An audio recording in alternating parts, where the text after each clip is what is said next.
Os produtores, treinadores e participantes não pretendem oferecer qualquer tipo de conselho profissional, seja médico, psicológico, terapêutico, religioso ou qualquer outro aos espectadores. Por favor, procure a ajuda de conselheiros profissionais apropriados, de acordo com a avaliação das específicas informações, opiniões, conselhos, avisos ou outros conteúdos. Parte da renda de A Resposta será doada a instituições de caridade e sociedades sem fins lucrativos que contribuem para fazer um mundo diferente. Mensagem prévia. As pessoas que se reúnem com um propósito têm um enorme poder. Assista uma mensagem especial logo após o filme sobre como aplicar os princípios na sua vida, na sua comunidade e no seu mundo. E agora, a resposta para absolutamente tudo.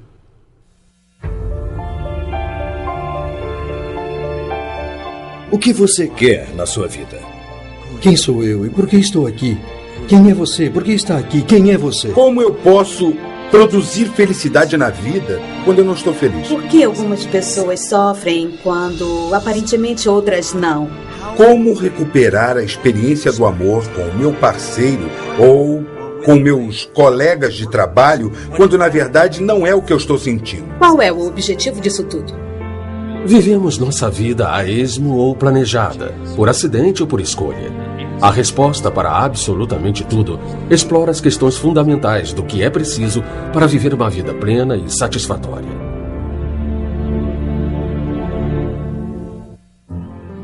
Você deve estar assistindo e se perguntando, mas o que é isso, afinal? O que é que eles estão querendo fazer com este filme? Estão tentando fazer um filme melhor sobre o segredo? Estão tentando nos revelar o verdadeiro segredo?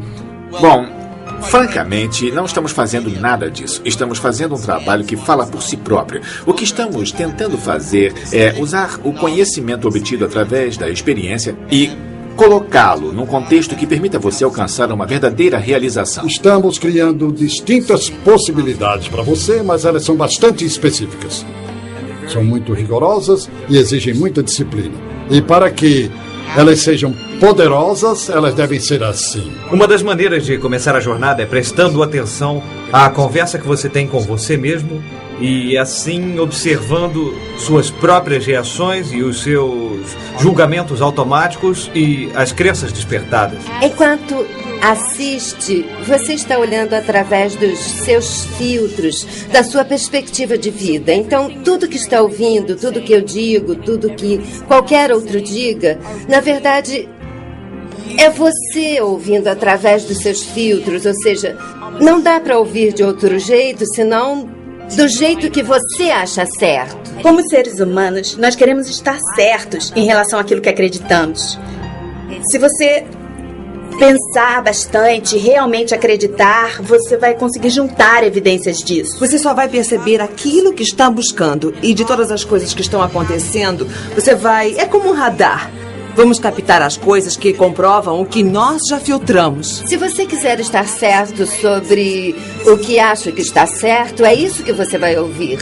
Mas se você quiser achar o que há de errado, então vai encontrar tudo que há de errado. Se eu perguntasse a você e dissesse, você quer estar sempre certo? E você dissesse para mim, não, eu não quero. Então eu dissesse, claro que sim. E você diria, não, você nem me conhece. Então, ficaria claro para você que o que você quer nesse momento é estar certo quando diz que não quer estar com a razão. Quando acontece isso, você não ouviu uma só palavra que foi dita aqui. Você está trazendo a sua própria interpretação pronta para o que está sendo dito. Ora, esse é o primeiro passo para a transformação e a consciência.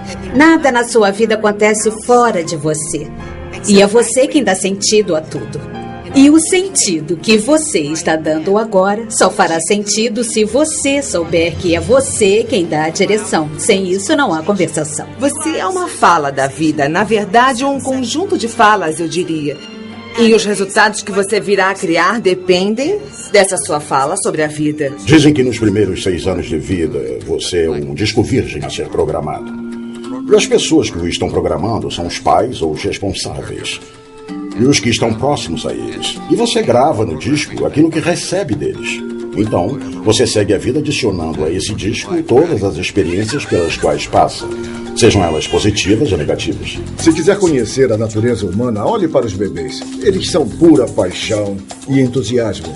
Incrivelmente honestos, confiantes, amáveis e todas as coisas que você era quando nasceu. Mas o que aconteceu? Você ainda é assim? Nós somos curiosos quando pequenos. Você era curioso, eu também. Tínhamos apoio, alguém para nos levar para passear, para nos alimentar, para nos banhar, para nos vestir. Num certo momento, começamos a nos afastar de nossos pais, fomos para a escola, começamos a lidar com outros seres humanos do nosso tamanho, começamos a competir e nos relacionar com os outros. Se não aprendemos a nos relacionar em casa, vamos ter problemas quando tivermos que lidar com os outros. Quando somos pequenos, somos condicionados. As coisas acontecem e nós somos condicionados a enxergar a vida através de uma única lente. A vida é isso. A vida tem que ser assim. É como se usássemos óculos com lentes azuis. A realidade passaria a ser essa. É assim que a vida é. Algumas pessoas aprenderam ouvindo os pais dizerem: a vida é dura e você tem que aguentar. Então você pensa, ok, a vida é dura. Agir partindo dessa ideia vai gerar um certo padrão de resultados específicos, diferente de quando aprendemos que a vida é fácil. Você talvez perceba que tem vários padrões na vida. Padrões de trabalho, padrões de dinheiro, padrões de relacionamento e também de saúde. Por exemplo, você trabalha em lugares diferentes, mas o chefe é sempre o mesmo. Eu dizia que tive o mesmo chefe por 10 anos, apesar de ter trabalhado nos 10 trabalhos diferentes. E olha que eu já até trabalhei para uma mulher, porque era a mesma coisa, era eu que criava a mesma pessoa na minha vida. A minha crença na época era de que precisava de alguém para me dizer o que devia fazer, alguém forte e controlador que me dissesse o que fazer. Eu não percebia que tinha criado essa história sobre quem eu era e sobre as pessoas da minha vida. Então ficava recriando a mesma situação sempre. É provável que você queira um aumento. Talvez seja o seu objetivo. Mas acontece que a sua fala é: meu chefe é muito difícil, ele não gosta nem um pouco de mim, eu não fui muito bem há uns 3 meses. Eu sei que às vezes ainda me olha feio, eu tenho medo dele. E pode ser que ele não me dê o aumento. Nós temos essa voz interna. Uma fala interna que não para. E ela é o nosso treinador interno, que nos ajuda a conseguir aquilo que nós queremos. Faça uma reflexão. Bom, em que áreas da minha vida eu tenho padrões? E, em vez de culpar o chefe, ou culpar o relacionamento, ou culpar a dieta, o que é realmente consistente nesses padrões? Nós atraímos para nós aquilo que queremos. É a velha lei da atração. Nós atraímos as pessoas que podem representar aquele modelo que serão como um espelho para qualquer situação na nossa vida. Se você pudesse ter apenas o futuro, você só teria oportunidades. Não há oportunidades no passado. O que ocorre é que o passado penetra no futuro. E aí, quando olha para o futuro, você vê o passado e o futuro misturados. Você olha para trás para ver aonde vai. Então você não tem futuro. Você tem um passado disfarçado com chapéus e roupas novas que você chama de futuro, mas é passado. Não tem importância o que aconteceu no passado. O passado acabou. O passado já era. Você não pode mudar o passado. Não tem como melhorar o passado. Se olhar um pouco mais fundo em sua vida, você verá que o que aconteceu há 5 minutos não tem nada a ver com o que acontece agora. Você vai ver que está fazendo escolhas na sua vida como se o passado não tivesse nada a ver com o presente. Todos nós já passamos pela situação de ir a uma festa de mau humor. Então pensamos, tudo bem, não vou estragar a festa. E é quando fazemos uma escolha diferente. Nós todos já vivemos situações em que, apesar de chateados, temos que ir a uma reunião e deixamos de lado o que sentimos.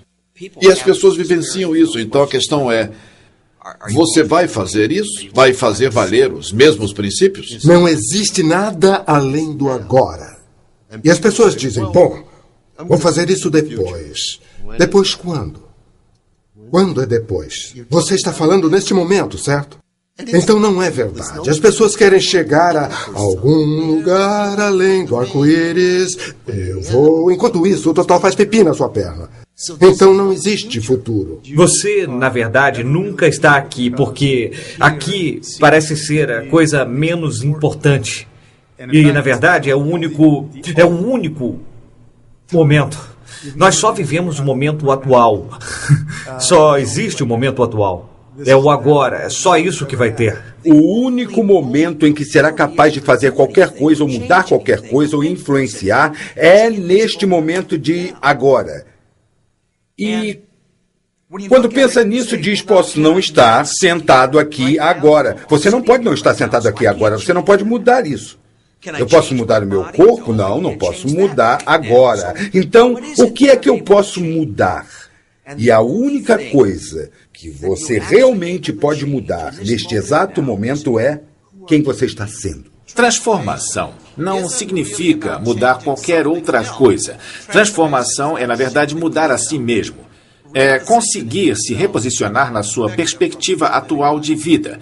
E fazer isso é transformador. A qualidade de sua vida altera significativamente. A história de Nora. Eu cresci no Brooklyn, Nova York, e eu cresci nos anos 60.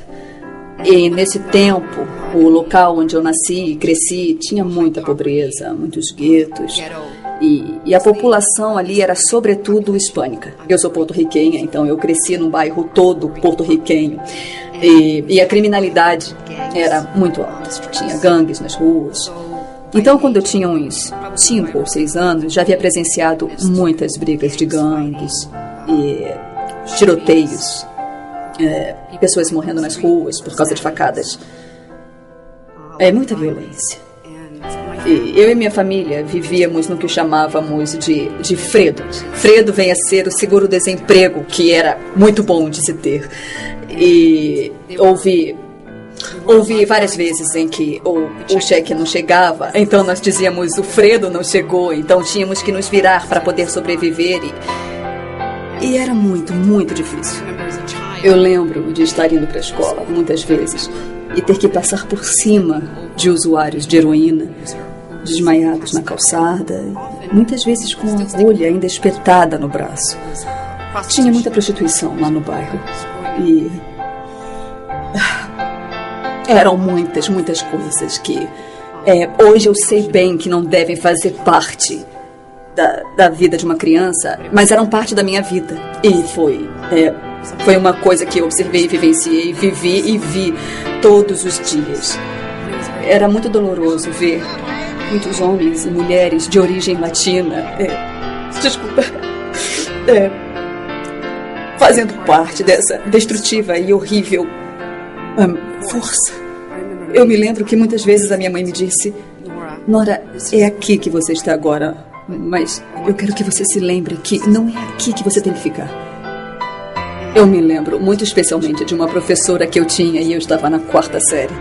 E eu me lembro bem dela dizendo que tinha um bilhete no meu livro que dizia: Nora, você é uma grande esperança e o mundo será diferente porque você faz parte dele. Por favor, prometa isso para mim. E eu sei que isso me provocou um impacto espiritual na 4ª série, porque alguém podia enxergar alguma coisa que eu não conseguia. E foi aí que eu tomei uma profunda decisão espiritual que mudou absolutamente tudo para mim. O meu futuro não seria igual ao que eu via à minha volta, naquele bairro, naquele ambiente. Eu virei assistente social escolar. E eu trabalhei em escola por muitos anos. Eu acho que uma das razões para eu ter escolhido essa profissão foi ter visto as coisas que eu vi quando eu era criança.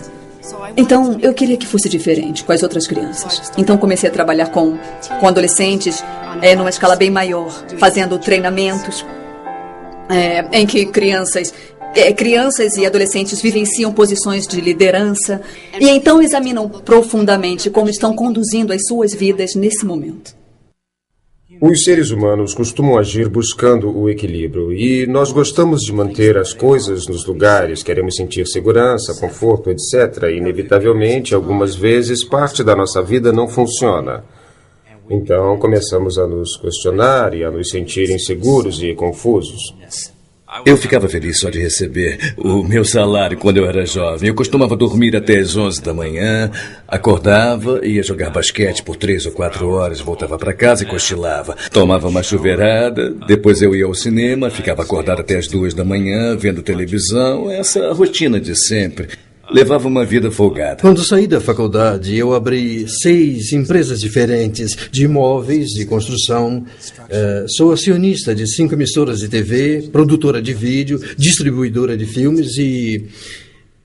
eu estava fazendo o que tinham me ensinado, estava fazendo o que a minha família tinha feito, meu avô, meu pai.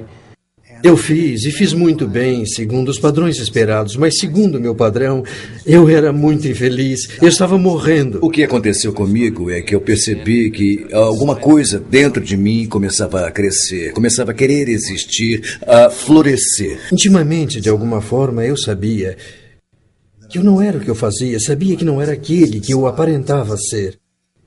Mas quando eu não era totalmente sincero comigo e perdi o contato comigo mesmo, não me sentia bem com isso, fui me sentindo pior e uma parte de mim percebia isso. Um sentimento de que está faltando alguma coisa, de que há algo de errado com você, com sua família, com seu emprego, algo errado até na condição humana, de certo modo. Acho que a maioria de nós, quando se aquieta de verdade e observa, percebe e sente essas coisas e diz, está faltando alguma coisa. O que é essa coisa que está faltando? Se estamos falando de uma coisa que é importante, estamos falando isso de propósito, porque é muito mais do que uma boa ideia. Não é uma coisa que você queira ver acontecer, tem que haver uma força. E é bem mais irresistível que isso, é uma coisa que faz a gente pensar, puxa, isso é importante, isso define quem sou eu. E é tão importante que eu vou ter que reinventar quem eu sou para que de fato aconteça. Você só se sente pleno se estiver ciente de quem você é. Para se sentir realmente pleno, você tem que se sentir totalmente presente. Sentir plenitude e satisfação sendo você mesmo.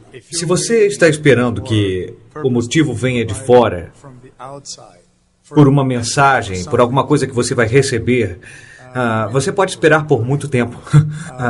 Considere a possibilidade de você participar profundamente no processo de criação, com consciência e alerta como ser humano. Procure criar o seu motivo e deixe que ele mesmo inspire você. A história de Steve. Eu tinha sorte. 2 filhos ótimos e gostava da minha vida. Gostava da casa, do meu emprego, gostava da igreja. Tudo era ótimo. Não era nenhum presidente nem nada, mas era um gerente. Eu tinha uma vida ótima. A minha mulher engravidou novamente e descobrimos que o bebê tinha síndrome de Patal. É super grave e fatal também. Ele viveu por 8 dias. Mas perder um filho virou nossa vida de cabeça para baixo. Nessa época, dávamos apoio a algumas pessoas que trabalhavam no Quênia e eles retribuíram. Por que não vem para cá por um ano? Minha mulher sempre quis trabalhar na África. Eu nunca quis. Mas quando o bebê morreu, eu senti que deveria fazer alguma coisa para realizar os sonhos dela. Gostaria de dizer que foi um ato nobre, mas na verdade foi uma espécie de fuga. As pessoas comentavam e eu só queria estar num lugar onde ninguém soubesse, onde ninguém comentasse. Perder um filho, experimentar a perda de um filho, faz o mundo ficar diferente. Tudo se torna diferente. Essa é a verdade. As coisas que me importavam antes, sei lá, procurávamos uma coisa melhor e, bem, não faz a menor diferença agora. Eu não sabia direito onde estava me metendo. Tudo era tão diferente do que eu havia imaginado. Eu fiquei em estado de choque, talvez por um mês. Nós fomos a uma escola e todas as crianças estavam deitadas no chão e o chão era de terra. Eles não costumavam deixar as crianças fazerem isso. Então perguntei à professora o que estava vendo. E ela respondeu: hoje é quinta e eles não comem desde segunda. Quando eles se sentam eretos, desmaiam. Desde então, tudo mudou para mim. Eu soube que jamais voltaria a viver a minha antiga vida. Nós fizemos uma pesquisa e vimos que o Quênia não poderia sair da pobreza sem vencer a desnutrição. O cérebro não desenvolve direito sem a alimentação necessária. Eu fui a 5 escolas diferentes e chamei um amigo meu, que era pastor, para ir comigo. Eu não queria ser visto como o branco salvador. Queria que trabalhássemos em grupo. A negociação que fizemos com os diretores das escolas foi: providenciamos a comida se vocês cozinharem para as crianças sem cobrar nada. Vocês podem fazer isso? Providenciaremos a comida. Então levamos 10 sacas de milho, 3 sacas de feijão e óleo. A taxa de evasão escolar chegou a 50%. E ninguém saiu da escola naquele ano. Um dia eu estava na escola e o diretor falou: nós temos um grave problema. Só temos um livro para cada grupo de 14 crianças. Ele me disse que seu objetivo era conseguir um livro para cada 4 crianças. O que não é nada para uma escola. Eu não sou um homem bom, não sou um homem santo. Eu tenho uma relação com o meu volante. Quando estou zangado, eu bato nele. E me vi batendo nele quando surgiu a ideia de criar um centro de informática. Eu procurei um amigo meu que é empreiteiro e disse a ele o que eu queria fazer. No fim de semana seguinte, ele já tinha as plantas. Nós conseguimos um container usado, limpamos bem por dentro, colocamos chão de madeira, prateleiras e abrimos janelas. O container tem 5 centímetros de espessura. Não dá para ser arrombado facilmente. Colocamos energia solar, o que foi uma solução bem barata, porque nenhuma escola tinha eletricidade ou água. Grande parte da zona rural do Quênia não dispõe disso. E eu nunca vou me esquecer de uma criança que me disse: quando você chegou, disseram que era para fazer um centro de informática, mas eu não acreditei. Então eu o levei até o centro. Eu segurei os dedos dele e teclamos o nome dele. Ele começou a chorar e disse: agora eu acredito. A solução para os problemas do Quênia devem vir das crianças quenianas, dos cidadãos quenianos. Os estrangeiros podem ajudar, mas a verdade é que a solução para os problemas deve vir da própria população. No final do nosso programa, eles devem ser capazes de realizar o teste do Microsoft Office. Vão saber programação, vão saber mexer no Access, Word e Excel. Enfim, serão empregáveis. Eu acho que, após conhecer a África, nós nunca mais somos os mesmos. Quando nosso filho morreu e nós fomos para o Quênia, perguntei à minha mulher se ela pensava em adotar uma criança. Ela só conseguiu chorar. Era doloroso para ela. Nós tínhamos um amigo que trabalhava num orfanato. Há cerca de 1 milhão de órfãos da AIDS no Quênia. Ela pegou uma bebezinha e a funcionária do orfanato perguntou se ela gostaria de conhecer o bebê gêmeo. Não, eu só quero uma criança. Mas ela voltou e perguntou se minha esposa queria segurar aquele lindo bebê gêmeo. Ela perguntou se o gêmeo era um garoto. Quando a moça confirmou, minha mulher apenas chorou. Ela não tocou no assunto por 1 semana. Mas depois me disse que achava que aquelas crianças deveriam ser nossas. Quando ela ficava grávida, eu sempre dizia: não seria legal se fossem gêmeos? E ela me batia. Então, eu nem acreditei. Bom, voltamos ao orfanato e nos envolvemos facilmente. Às vezes você procura sinais, e às vezes os sinais aparecem para você. Nós ficamos com eles em casa por 2 anos, fazendo petições todos os meses, pedindo uma audiência para adotá-los definitivamente. Mas eles viviam mudando as leis no Quênia. Às vezes nem havia audiências. Então, todo mês recebíamos um aviso para tentar no mês seguinte. Finalmente, eles marcaram uma data. Era 4 de março. Era o dia do aniversário do nosso filho que morreu. Era um sinal. Eu não quero louvar o que fiz. Na verdade, eu fiz muito pouco diante de tudo que há para ser feito. Mas se eu não pude fazer isso, eu garanto que você é melhor do que eu.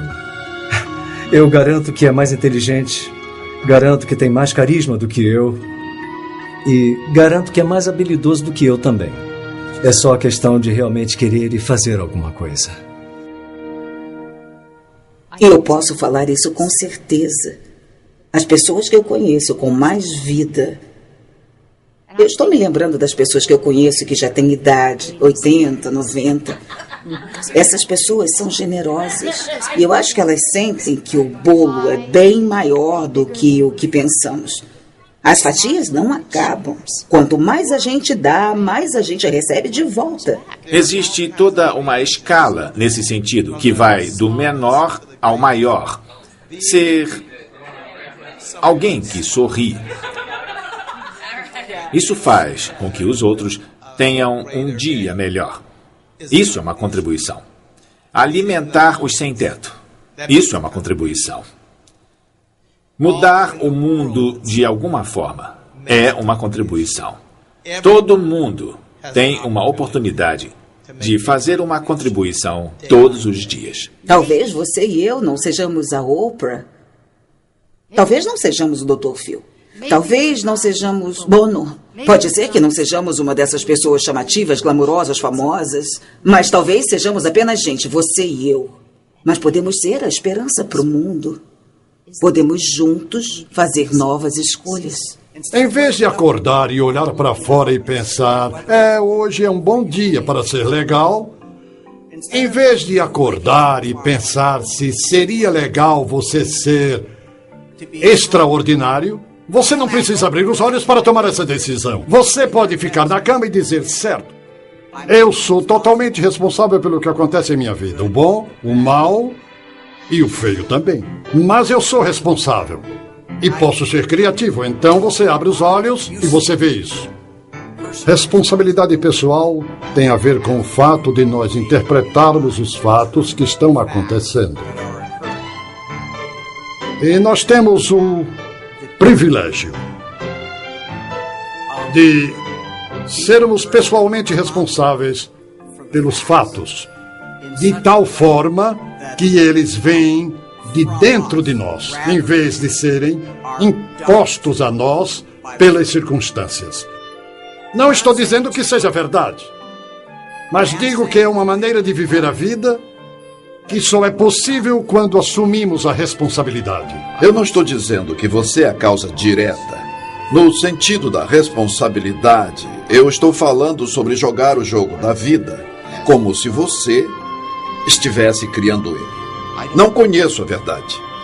E a ciência tem chegado cada vez mais perto de provar que somos nós que fazemos nossa vida e pode mesmo acabar provando. Mas não saber se isso é verdade ou não me impede de acreditar na ideia de que minha vida não está pronta e eu sou o criador dela e criador de tudo. Eu não estou tirando nada de Deus, não estou tirando nada do universo. Eu apenas estou me afirmando na vida como o jogador da minha vida, como autor dela. Quando você assume a responsabilidade e entende que assumiu, você sente que não...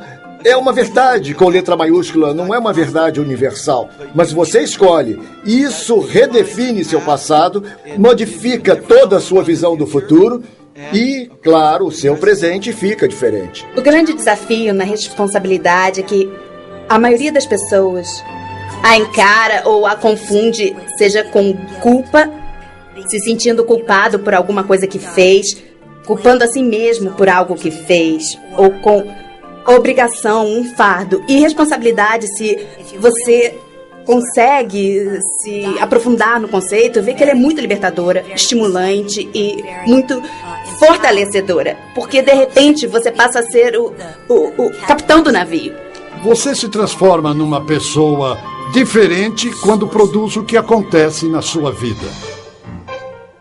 Quando você fica numa posição passiva, em que você não pode interferir nas condições que cercam sua vida, você é um coitado, um infeliz, um problema, um estorvo. Quando você é a origem, é você quem comanda, é você quem controla, você é o chefe.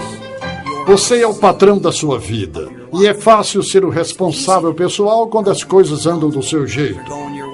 Eu criei isso. Eu comprei essas ações na hora certa. E me sinto feliz comigo mesmo.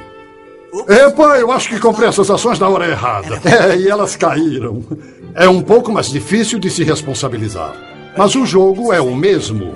Você tem que assumir o bom e o ruim. Não existe meio termo. Não pode ser responsável pelo que funciona e ter outra pessoa responsável pelo que não funciona. Você é 100% responsável. 100%. Transformação. A palavra transformacional pode parecer um pouco misteriosa. Que tal trabalho de mudança de perspectiva? Bom, se todo mundo simplesmente mudasse de perspectiva e entendesse que não precisa ser do jeito que é, pode ser o Nirvana. Porque decidimos. Transformação não significa necessariamente uma mudança em alguma coisa que você possa ver. O meu corpo não muda, continuo tendo as mesmas emoções, eu posso até manter os mesmos pensamentos, mas para mim transformação é um tipo de conscientização de que eu sou parte de tudo e não que eu estou separado e isolado. A transformação ocorre no momento que você percebe que é o autor. Não digo que ser autor é ser responsável ou culpado. Não há culpa no modelo transformacional. O que há é aceitação, amor e também uma compaixão pela condição humana. A compreensão de que, ao jogar o jogo, vamos chamar isso de jogo, ao jogar o jogo da vida, há algumas leis.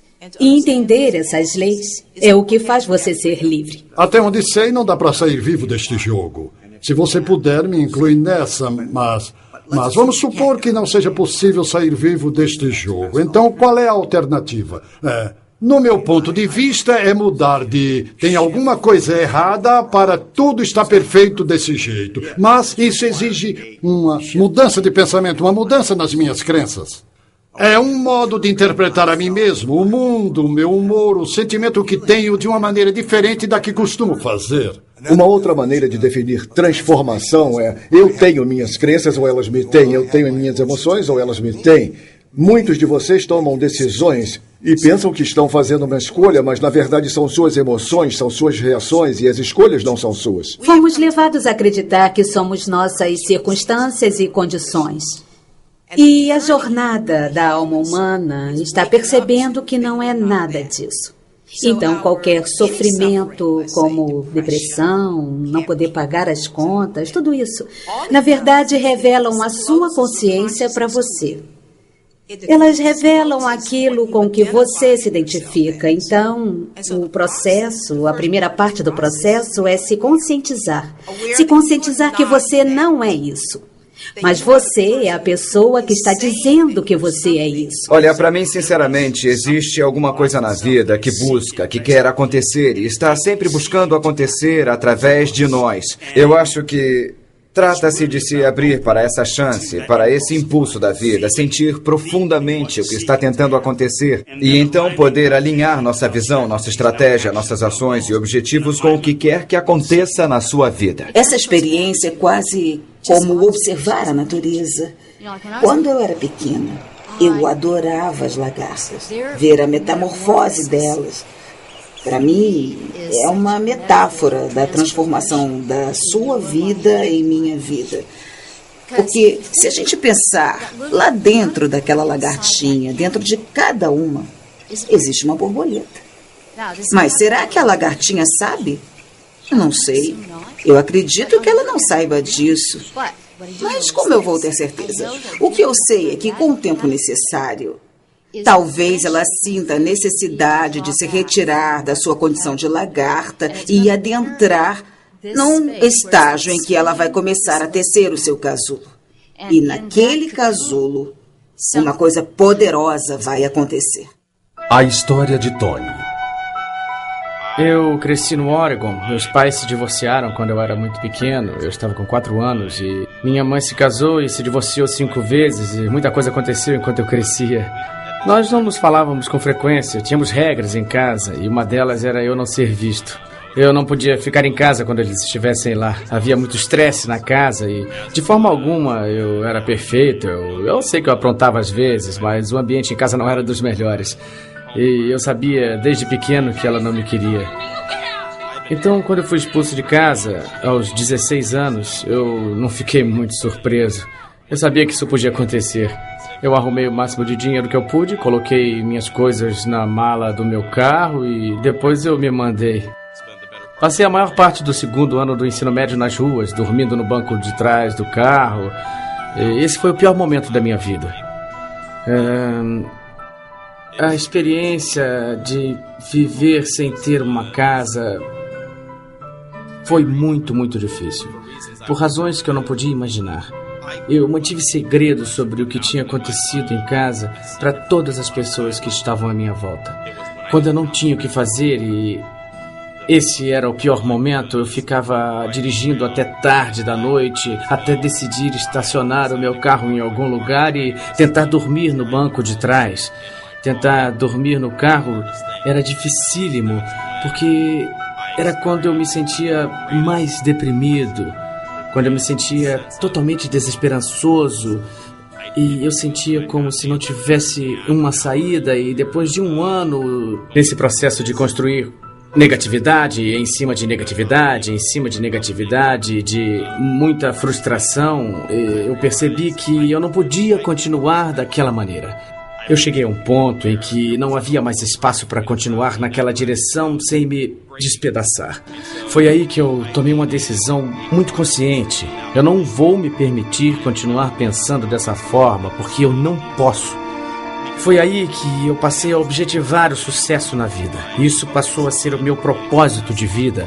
E no dia em que eu decidi fazer isso, o que mais me ajudou foi ter compartilhado com outras pessoas. Eu contava para elas quais eram as minhas metas. Falava o tempo todo, falava com todo mundo, todos os meus amigos, todos os meus professores, as pessoas com quem eu trabalhava, todo mundo sabia onde eu queria chegar. Eu criei uma imagem clara de onde eu queria chegar na minha vida e era tão longe de onde estava que me obrigava a me mexer e correr atrás. Aos 19 anos, eu acabei montando um negócio que me rendia um ganho mensal de 6 dígitos e tinha pouco a ver com conhecimento ou com experiência. Naquele momento, eu não tinha nada disso. Na verdade, o que eu realmente tinha era 100% de disciplina, confiança e dedicação. Minha dedicação era total. Eu não conheci meu pai na infância e, embora muita gente me dissesse para procurá-lo, isso nunca foi uma prioridade para mim. Eu acabei quase que por acidente encontrando ele quando eu tinha 18 anos. Eu encontrei não apenas o meu pai, mas uma enorme família que não sabia que existia e que vinha me procurando e procurando minha irmã caçula por quase 15 anos. Eles me receberam de braços abertos e foi uma mudança radical na minha vida. Eu também encontrei minha tia, de quem eu acabei me aproximando muito. Ela é como uma mãe para mim. Agora eu sei o que é ter uma mãe graças à minha tia, a irmã do meu pai. Eu descobri uma irmã mais velha que eu não sabia que existia. Ela tem uma filha e eu tenho uma sobrinha. Agora eu virei o tio Tony. Algo que teve um grande impacto na minha vida. Acho que você pode encontrar um propósito na sua vida através dos eventos e desafios que surgem na sua frente. Acho que, se olhar bem, vai encontrar. Ele está ali. Você pode passar a vida condenando seus pais, condenando pelo que eles fizeram. Mas há uma grande chance de que eles tenham feito o melhor que podiam, levando em conta o conhecimento, a consciência e as circunstâncias que eles tinham na época. Quando alguma coisa acontecer, procure o ouro. Procure o valor e determine. É então que ele é positivo. A história de Diego. Eu sou arquiteto, nasci na Argentina e vim para os Estados Unidos como estudante num programa de intercâmbio. Quando estava com 17 anos, então veio a oportunidade de trabalhar aqui, ganhar alguma experiência na minha área. E uma coisa levou a outra. E nessa época eu vivia trocando de emprego e comecei num escritório novo, trabalhei durante uma semana e... de repente eu comecei a sentir dores de cabeça, náuseas e enjoos terríveis que não passavam. Então eu chamei um amigo meu e pedi que me levasse ao hospital. E eu sabia que alguma coisa estava errada. Então eu expliquei para o médico os sintomas e ele me disse: isso me parece meio estranho. Ele me mandou fazer uma tomografia imediatamente e voltou dizendo que eu não iria a lugar algum. Quando eu perguntei por quê, ele disse que acharam algo no meu cérebro do tamanho de uma bola de golfe e que eles não sabiam exatamente do que se tratava e a única maneira para descobrir seria abrir a minha cabeça. Abrir a minha cabeça e fazer uma cirurgia. Obviamente eu fiquei assustado e senti muito medo naquele momento. Mas eu não tinha entendido bem o que estava acontecendo e ele disse que teria que me fazer algumas perguntas. Eu respondi que tudo bem, qualquer coisa que ele quisesse. Nós precisamos de instruções, ele disse. O que vai acontecer se você acabar ficando num estado vegetativo? Ou se não for mais capaz de andar? Foi aí que eu caí em mim. Isso não é brincadeira, é muito sério. É como se alguém lhe dissesse agora: a sua vida vai acabar amanhã de manhã. Foi como eu me senti. E naquela noite eu fiquei pensando: eu me recuso a morrer. Eu vou viver, eu não quero nem saber o que dizem. E eu lembro que eu levantei durante a noite e tinha um quadro negro no quarto. E eu lembro que eu escrevi ali Hasta la vitória sempre, o que significa até a vitória sempre. Para lembrar a mim mesmo, quando voltasse e lesse aquilo, que era o que tinha que manter na cabeça. Era lutar até o fim, haja o que houver. Eles fizeram exames, análises e descobriram que se tratava de um tumor cerebral. E o médico me disse: bom, esse é o câncer mais agressivo que se pode ter. Apenas 5% das pessoas conseguem sobreviver. E eu não posso lhe dar mais do que 5 anos de vida. Nada além disso. Então, um monte de coisas passou na minha cabeça. O que eu vou fazer? Eu volto para casa? Eu fico aqui? Qual é o propósito de tudo isso? O que está acontecendo? E ele me deu uma lista de médicos para eu procurar. E eu fui ver todos os médicos e todos eles me davam 1 ano de vida e um médico me deu apenas 10 meses. E até que eu fui ver um especialista e que disse: quer saber? Vai sobreviver. É mesmo? Mas como eu posso? Então ele começou a enumerar todos os aspectos. E eu disse: eu quero você como médico. Você está no meu assento do motorista. E então eu comecei a tratar com ele. E então o câncer voltou. E ele disse que dessa vez era necessário removê-lo. E então, mais uma vez, eu me senti num momento crucial, porque não é sempre que podemos ser operados. Imagine que estão abrindo a sua cabeça e há um tempo limite para isso. Foi o que fizemos e tudo saiu muito bem. E eu fiquei muito exausto contando e recontando a história. Então, eu tive a ideia de criar um blog. E é impressionante a quantidade de pessoas que nunca tinha visto de diferentes partes do mundo. E essas pessoas começaram a me escrever e elas queriam saber mais sobre o que estava passando. E tinha muita gente espiritualizada. E também tinha coisas do tipo: eu pedi umas freiras no Chile que rezassem por você. E eu não sei quem na Venezuela está fazendo não sei o que para você. E eu acho que o meu nome está até no local sagrado lá em Israel. E todas essas pessoas realmente se importam. E isso também me levou a desenvolver a amizade com as pessoas que me ajudaram espiritualmente. E tudo sem qualquer interesse. Eles me ajudaram a aprender como curar a mim mesmo. Como meditar. Também aprendi que há uma maneira de ajudar outras pessoas visualizando-as mentalmente. E vendo elas com saúde. Bom, eu não sei se todas essas coisas funcionam ou não funcionam, mas funcionaram muito bem comigo. É um sentimento de nós todos estarmos conectados de alguma maneira. Quando o médico lhe diz que você tem uma doença grave ou uma doença terminal, acredito que você tem escolhas. E as escolhas são: você pode ser a vítima e permitir que a doença vença você, Ou você pode agir assumindo a responsabilidade e decidir viver. Os médicos têm um lugar certo neste mundo, não há dúvida sobre isso. Mas querem saber, a ciência não tem como competir com a natureza. Tá bom, a gente vai ao médico e diz, pode consertar isso e depois me devolver? Estamos acostumados a nos desligar da responsabilidade de saber o que é a saúde realmente. Mas vocês podem acreditar neste magnífico corpo, nos milagres que ele faz a cada minuto, nos pensamentos que você tem, nas coisas que bebe, nas coisas que come e compartilha, e sempre retorna para o princípio. São incríveis os verdadeiros milagres que este corpo realiza a cada minuto.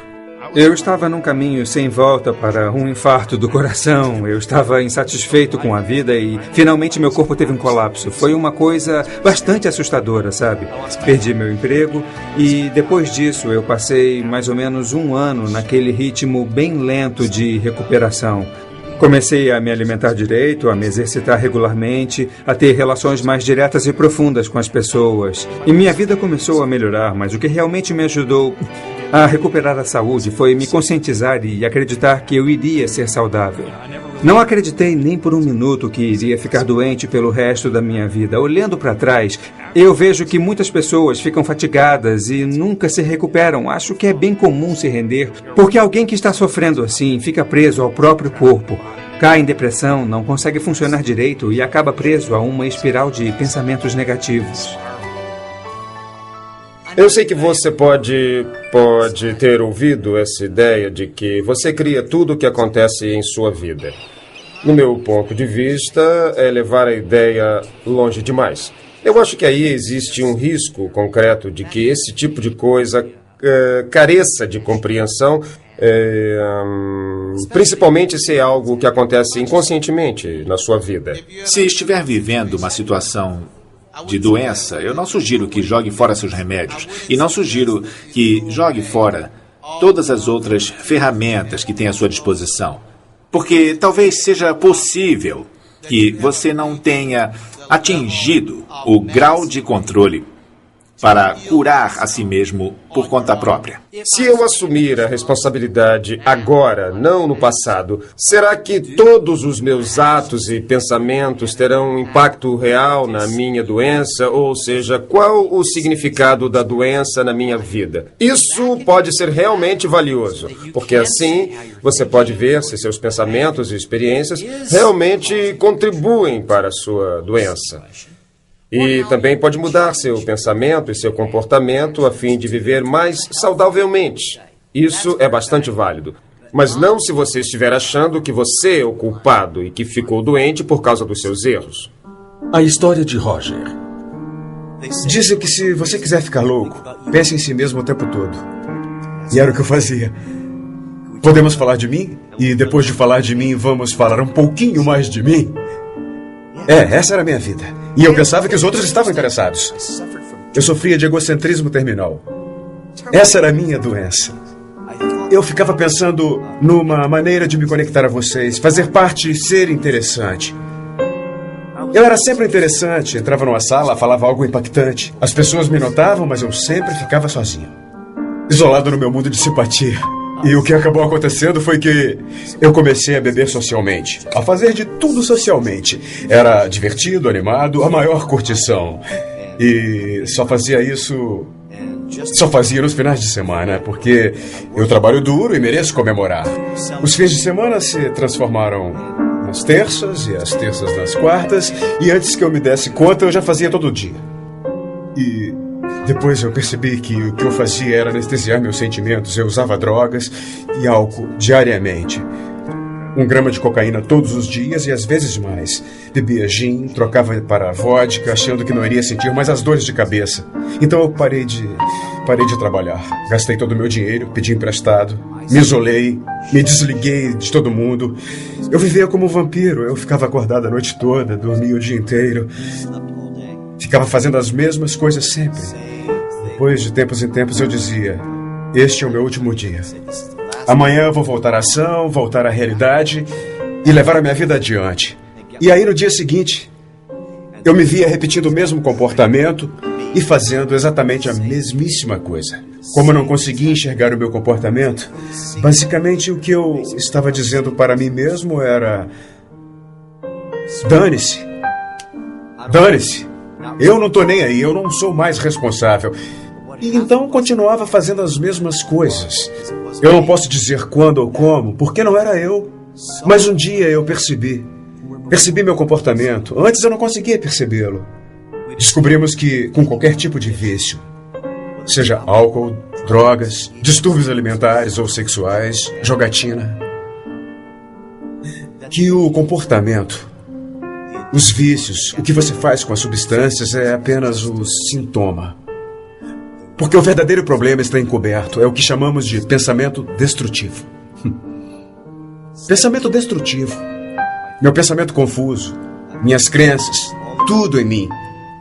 A voz na minha cabeça mentia para mim o dia todo e eu acreditava nessas mentiras. Na verdade, eu tinha medo. Medo de ser, medo de sentir. Medo de estar na vida. Medo de tomar uma atitude. Medo de ser autêntico, de ser verdadeiro com os outros. Eu tinha medo de dizer que eu tinha medo. Eu acabei parando numa prisão interna chamada desespero. Desesperança. Desmoralização incompreensível.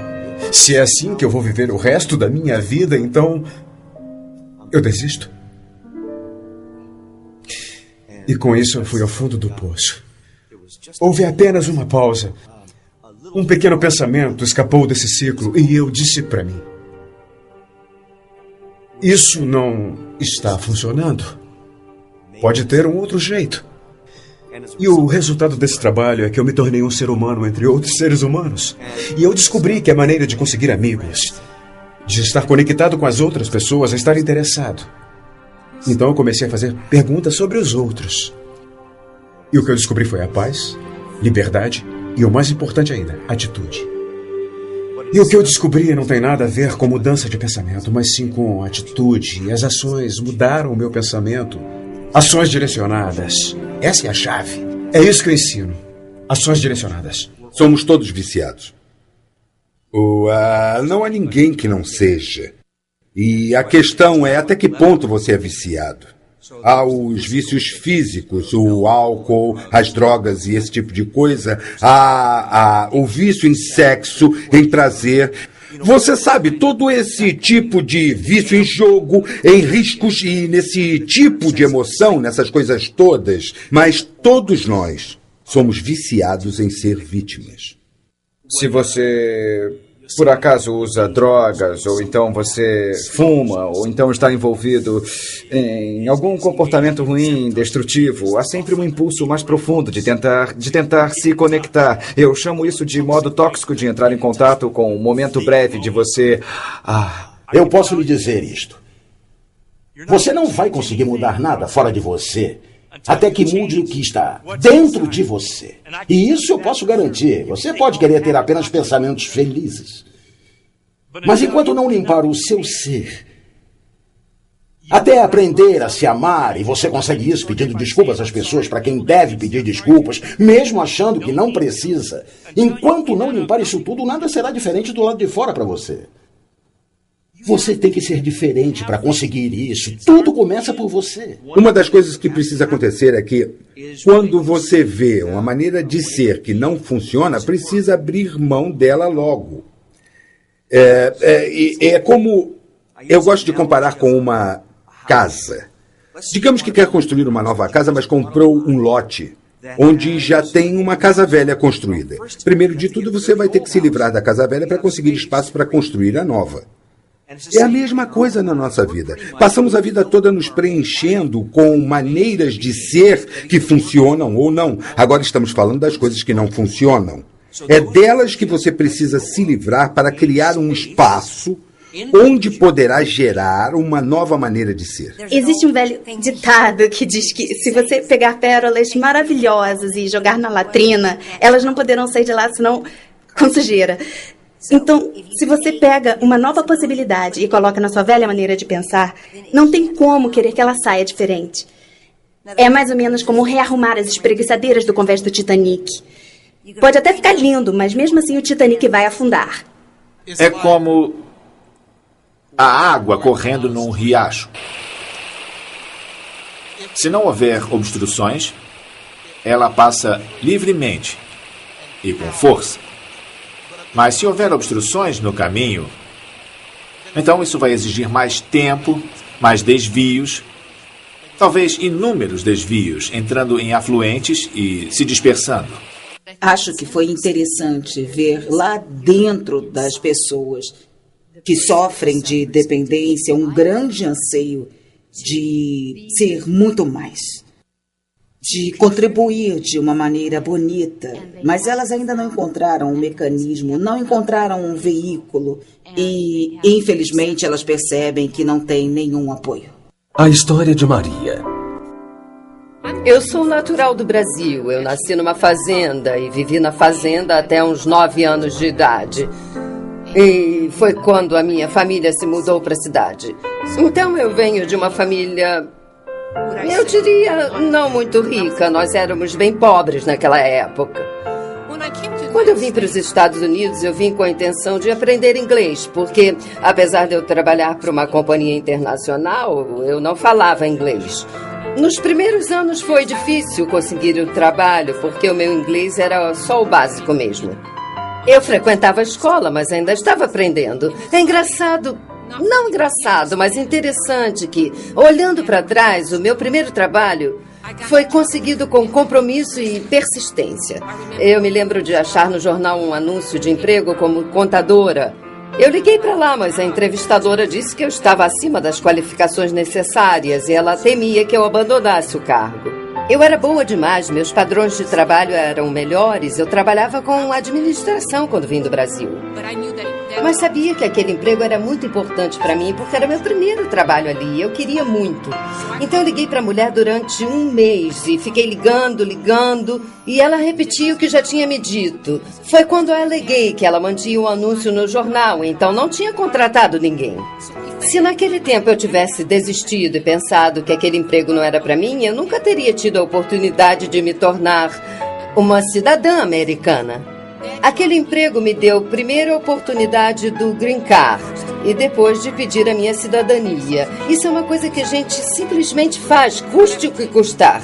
É isso que eu chamo de empenho. Eu comecei na empresa como contadora e fiquei lá por 3 anos. Mais tarde eu tive a oportunidade de progredir e me tornei inspetora e depois diretora financeira nessa outra empresa.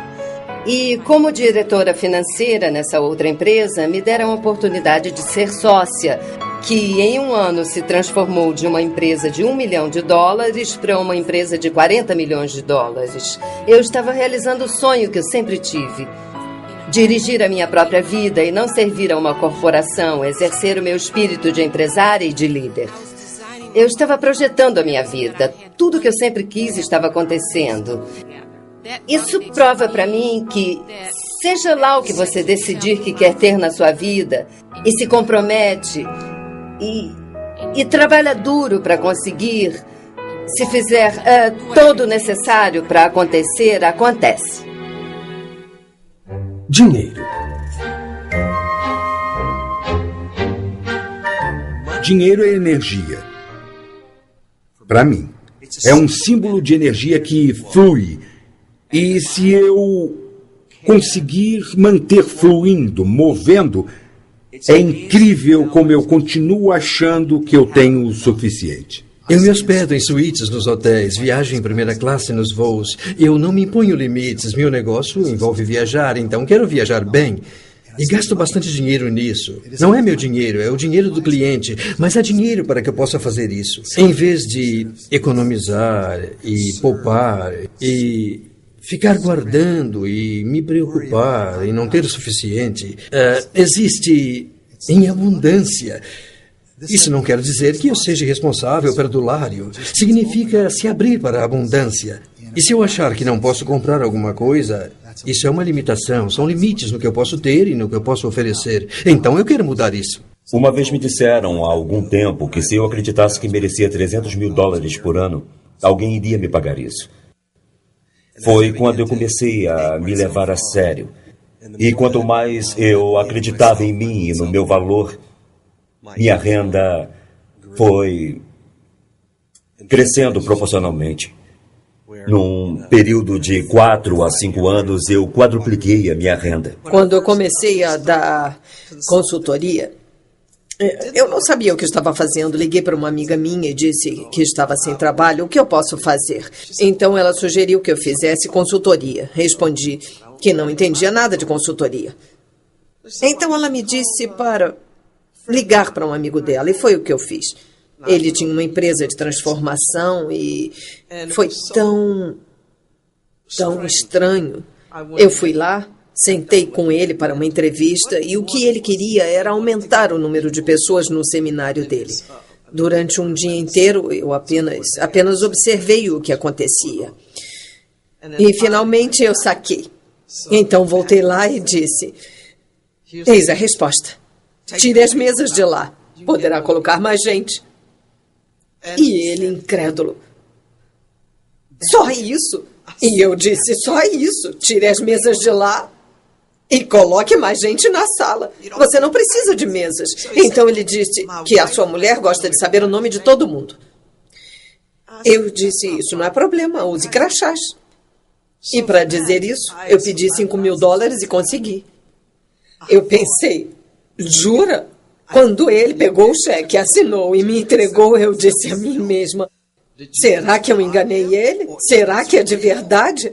É melhor eu depositar logo antes que ele se arrependa e me peça de volta. Dinheiro é neutro, eu acho. Melhor as pessoas boas, eu acho. Pior as pessoas mais. É o que eu acho, mas há exceções para todas as regras, mas dinheiro é apenas um aspecto do que chamo de saúde. Todos nós sabemos como é se sentir doente financeiramente. Eu já senti isso antes. Mas existe alguma coisa na sua saúde financeira que é boa, é abundante. Nós temos que nos permitir ser financeiramente saudáveis. Você quer ter certeza de que dinheiro não traz felicidade? Eu não sei. Acho que as pessoas acreditam quando dizem isso, mas para mim é riqueza e bem-estar. E acho que se você pensar dessa forma, estará abrindo espaço para o dinheiro. Para mim, se você não tem dinheiro, deve pensar de quem você se ressente por ter. Descubra o que inventou sobre quem tem dinheiro, suas ideias sobre essas pessoas que têm dinheiro. Se você pensa que o dinheiro é a fonte do mal, se você pensa que é sujo, que dinheiro faz de você ganancioso, que o dinheiro é para as pessoas que trapaceiam e mentem e roubam, se você vê o dinheiro de alguma dessas formas, você nunca vai ter dinheiro, porque se você tiver dinheiro, você vai se enxergar como sujo, podre e fonte de todo o mal. Alguns de vocês conhecem pessoas que têm muito dinheiro e são pobres de espírito. Alguns de vocês conhecem pessoas que não têm dinheiro e são muito generosas e pródigas. O que significa? Alguma lei, um Deus no céu que diz: vou dar dinheiro para esse cara aqui e não vou dar para esse outro aqui. Eu não acho que funcione assim. Eu vou muito para a Gana. E Gana é um país em desenvolvimento. Lá as pessoas têm pouquíssimo dinheiro. E apesar disso, a riqueza de suas consciências é tanta que sempre que eu saio de lá, eu me sinto mais rica. Não em termos de dinheiro, mas rica em termos de espírito. Rica por estar num grupo de pessoas que não se definem apenas pelo que têm ou apenas pelo que fazem. A definição que dão a si mesmos vem de como se relacionam com a vida, do relacionamento entre si, como seres inteiros, perfeitos e seres completos. Parte da prática do dinheiro vem da prática da apreciação. Se você aprecia o que tem, vai conseguir mais disso. Mesmo que tenha apenas $1 na sua carteira hoje, se apreciar esse dólar, então vai começar a atrair para a sua vida muito mais coisas para apreciar, porque a sua mente vai se abrir para as coisas que você aprecia. Em vez de olhar para o dólar e dizer: eu só tenho $1, o que eu vou fazer com $1? $1 não é nada, não vai pagar as minhas férias. Se você pensa em ter dinheiro só para si, provavelmente não vai conseguir muito.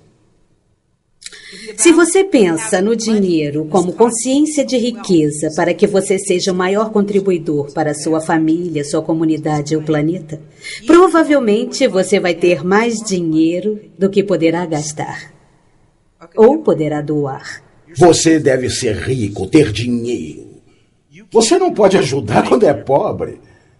Você se sente bem por ter dado $2 para um sem-teto, mas isso é nada. Construa um abrigo para os sem-teto.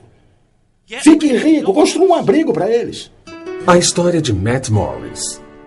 A Success University é a empresa online mais popular na indústria de desenvolvimento pessoal. A gente ouve de 60 a 70 oradores, treinadores, autores, algumas das pessoas mais famosas do mundo. A gente pega o conteúdo e transmite para os alunos em uns 175 países. Quando eu estava crescendo, fui exposto a uma variedade enorme de coisas, mas nunca tive contato com a indústria de desenvolvimento pessoal. Nunca fui exposto a riqueza ou coisas desse tipo quando era pequeno. Meus pais se divorciaram quando eu tinha 4 anos. Meu pai acabou na prisão porque era alcoólatra, sempre se drogava e acabou cometendo suicídio quando eu era garoto. Eu tinha 13 anos de idade. E muito drama, dependíamos de tickets para poder comer, esse tipo de coisa. Eu sentia a minha vida vazia, não tinha alcançado ainda meus objetivos e nem estava perto disso. Aí, numa noite, uma coisa interessante aconteceu. Eu dei de cara com uma fita cassete que alguém havia me dado há alguns anos. E nessa fita contava a história de um homem que passou de uma renda mediana para uma renda pessoal de mais de $1 milhão por ano. E aí ele atribuía o seu sucesso à sua total imersão nessa indústria de desenvolvimento pessoal. Então eu tomei isso como uma dica para mim.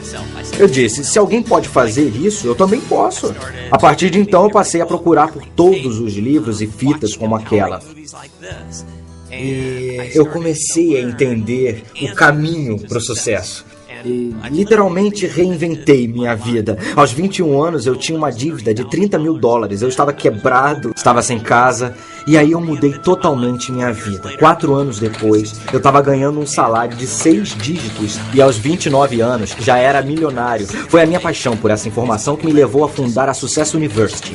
A energia flui aonde você se concentra. Então, se você na sua vida ficar constantemente pensando em pobreza, se você ficar pensando em dívidas ou se permitir ficar para baixo, deprimido, você acaba alcançando esses resultados na sua vida. Seja o que estiver olhando, o que estiver focalizando, é para isso que vai acabar se dirigindo. Por outro lado, se começar a focalizar em ser rico, se começar a focalizar em ser uma pessoa bem ativa, uma pessoa mais positiva ou uma pessoa feliz, quando começar a se fazer perguntas do tipo, como é que eu posso ficar rico? Como é que eu posso ser mais feliz? Você focaliza isso e com certeza é para lá que vai acabar se dirigindo. Agora, isso também acontece nos relacionamentos.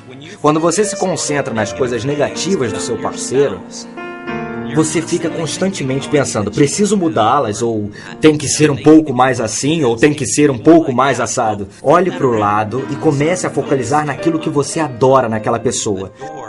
Nos últimos 6 meses, todos os dias, eu escrevi uma carta de amor para minha noiva. E podem ser coisas simples, podem ser apenas 2 frases, podem ser 3 ou 4 páginas, mas eu tiro talvez 5, 10, 15 minutos por dia para escrever um bilhete para ela. E o que isso produz? Não apenas faz de mim o cara mais romântico do mundo e faz com que ela me enxergue com mais afeto, amor, gratidão, mas o mais importante é que também me mantém focalizado continuamente no que eu amo, no que eu adoro nela. Eu estou constantemente reforçando na minha mente todas as coisas que eu adoro e por causa disso eu recebo muito mais gratidão, muito mais amor e mais paixão do que eu já recebi na minha vida.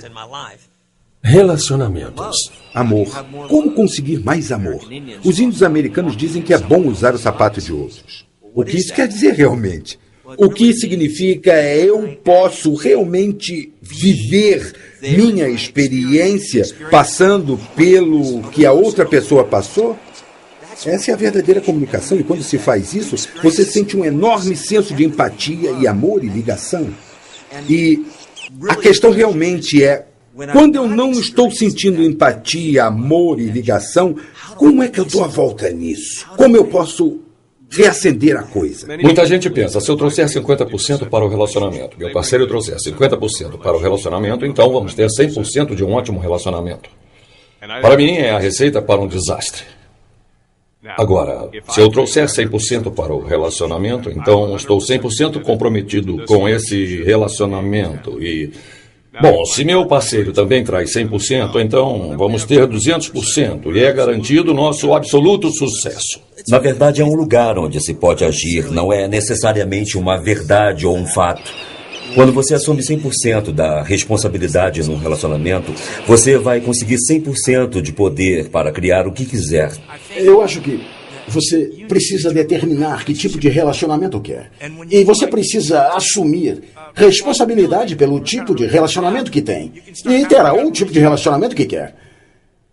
Quando eu escuto tal pessoa é assim, como eu posso mudá-lo, que está errado... Ora, como você tem sido? Se você está aborrecido, está aborrecendo.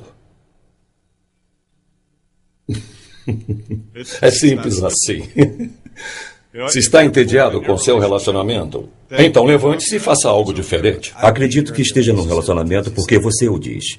E você deseja pagar o preço ou assumir as ações necessárias para criar o que quer no relacionamento. Num certo nível, escolhemos se queremos estar num relacionamento. Quando a gente se entrega a um relacionamento, se pergunta coisas que apontam para outras coisas radicalmente diferentes, coisas tipo, como posso contribuir para que ambos sejamos pessoas melhores e tenhamos experiências mais ricas na vida? Indiferente do quanto isso seja difícil e das bobagens que a gente possa fazer, porque todos fazemos bobagens, eu vou me manter firme, não importa como. Num relacionamento, as duas pessoas desejam união e liberdade. Frequentemente acontece de nos sentirmos unidos, mas depois oprimidos. Muito sufocados, nos afastamos para ter mais liberdade, aí nos sentimos desconectados, então voltamos, e aí vem juntos, separados no relacionamento. É preciso esforço para manter um relacionamento. É preciso bem menos esforço para se desligar. Bom, existe muito mais alegria quando se está junto do que quando se está desligado. É a velha história. Preço, recompensa. E digo que o preço para o desligamento é muito, mas muito pesado. E a recompensa por estar ligado é valorosa demais para desperdiçar. Eu prefiro a palavra dança para expressar o relacionamento. A cada dia uma dança diferente. Por que não? Nós, como seres humanos, não somos os mesmos no dia a dia. A pessoa que você é hoje não é a mesma da semana passada, é? São coisas que você aprende. Novas conscientizações, novos arrais. E a pessoa que, enfim, o seu parceiro também não vai ser o mesmo. Então você precisa aprender a dançar juntos. Bom, em certo momento posso decidir, isso não é o que eu quero. Mas não baseado em como a outra pessoa tem sido comigo, mas sim nas minhas escolhas. Negócios. Aplicar distinções transformacionais no mundo dos negócios é realmente uma questão de recorrer à cultura. Negócios geralmente querem diferentes resultados. Alguns até querem mudar suas atitudes, mas muito raramente eles tentam escapar de seu contexto ou até mudam a sua cultura. Algumas práticas nos negócios funcionam e há outras que simplesmente não funcionam. Ora, se consegue distinguir entre o funcional e o não funcional, você mantém o não funcional buscando um resultado que não está à disposição. Minha carreira tem sido causar reviravoltas em grandes multinacionais porque elas não funcionam direito. E isso é porque as pessoas e os diferentes departamentos estão indo em diferentes direções. Não é o caso de dizer que não estão trabalhando duro, porque estão fazendo isso. Mas, infelizmente, existe um ambiente de culpa, desconfiança e acusações, porque as pessoas não sabem para onde estão indo. Eu me lembro quando a Wells Fargo se fundiu com o First Interstate Bank. 1.600 gerentes não se conheciam mesmo após 1 ano e meio de fusão. E eles se enviavam memorandos dizendo, cooperem, colaborem. Claro que todos que recebiam o memorando diziam, isso é uma boa ideia, mas nunca aconteceu. Comunicação, comunicação, comunicação. É a principal coisa numa organização, mas raramente acontece. E devo dizer que, infelizmente, graças à internet, muitos diretores têm me dito que a comunicação dentro de uma organização está diminuindo e está se transformando num grande problema. As pessoas enviam e-mails para pessoas sentadas ao lado delas. A força mais poderosa que pode haver numa organização é a sintonia. Pessoas fazendo coisas diferentes, mas tendo o mesmo propósito, o mesmo objetivo. Não estamos falando de liderança através de ditadura. Estamos falando de se aproximar das pessoas e entender aonde elas querem chegar em suas vidas e fazer com que elas percebam a visão e, às vezes, até sejam coautoras dessa visão. E, a partir desse momento, não interessando a causa, nem interessando o propósito ou o negócio, estamos todos alinhados e juntos nessa visão. Eles sentiram, eu senti, nós sentimos de fato. Nós criamos juntos essa visão e essa autoria. E isso vai fazer valer os altos e os baixos de criar um negócio de sucesso. Pense na possibilidade de cada pessoa da sua empresa estar a serviço de todos os outros na empresa.